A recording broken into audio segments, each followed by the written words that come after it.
ओम नमः शिवाय। आज हम आपको सुनाने जा रहे हैं महाशिव पुराण का श्री रुद्र संहिता का द्वितीय खंड का पहला अध्याय, जो है सती चरित्र। नारद जी ने पूछा, हे ब्रह्मा जी, आपके श्रीमुख से मंगलकारी व अमृतमयी शिव कथा सुनकर मुझ में उनके विषय में और अधिक जानने की 94 लालसा उत्पन्न हो गई है। आथ भगवान शिव के बारे में मुझे बताइए। विश्व की सृष्टि करने वाले हे ब्रह्मा जी, मैं सती के विषय में भी जानना चाहता हूँ। सदाशिव योगी होते हुए एक स्त्री के साथ विवाह करके गृहस्थ कैसे हो गए? उन्हें विवाह करने का विचार कैसे आया? जो पहले दक्ष की कन्या थी, फिर हिमालय की कन्या हुई, वे सती पार्वती किस प्रकार शंकर जी को प्राप्त हुई? पार्वती ने किस प्रकार घोर तपस्या की और कैसे उनका विवाह हुआ? कामदेव को भस्म कर देने वाले भगवान शिव के आधे शरीर में वे किस प्रकार स्थान पा सकीं? उनका अर्धनारीश्वर रूप क्या है? हे प्रभो, आप ही मेरे इन प्रश्नों के उत्तर दे सकते हैं। आप ही मेरे संशयों का निवारण कर सकते हैं।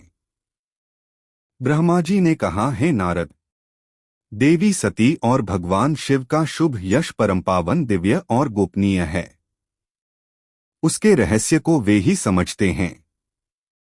सर्वप्रथम तुम्हारी प्रार्थना पर मैं सती के चरित्र को बताता हूँ। पहले मेरे एक कन्या पैदा हुई, जिसे देखकर मैं काम पीड़ित हो गया। तब रुद्र ने धर्म का स्मरण कराते हुए मुझे बहुत धिक्कारा। फिर वे अपने निवास कैलाश पर्वत को चले गए। उन्हें मैंने समझाने की कोशिश की, परंतु मेरे सभी प्रयत्न निष्फल हो गए।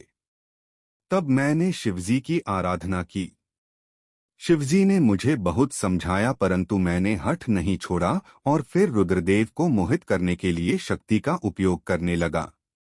मेरे पुत्र दक्ष के यहाँ सती का जन्म हुआ। वह दक्ष सुता उमा नाम से उत्पन्न होकर कठिन तप करके रुद्र की स्त्री हुई। रुद्र ने गृहस्थाश्रम में सुखपूर्वक समय व्यतीत किया।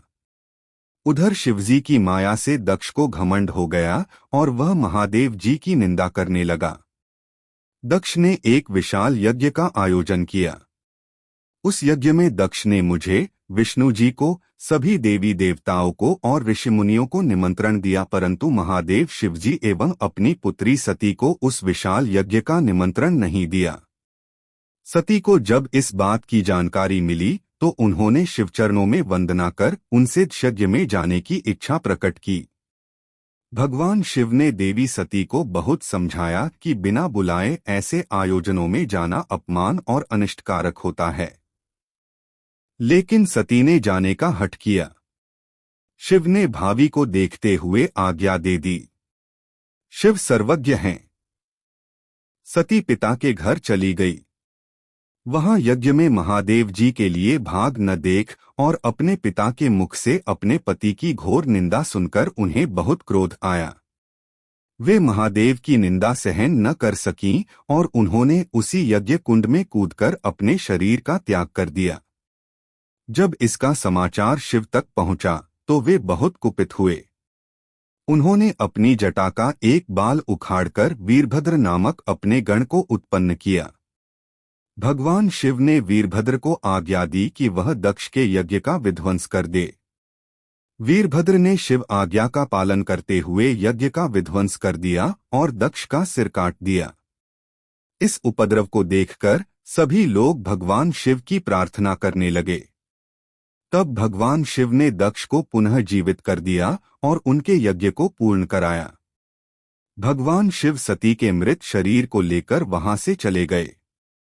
उस समय सती के शरीर से उत्पन्न ज्वाला पर्वत पर गिरी थी।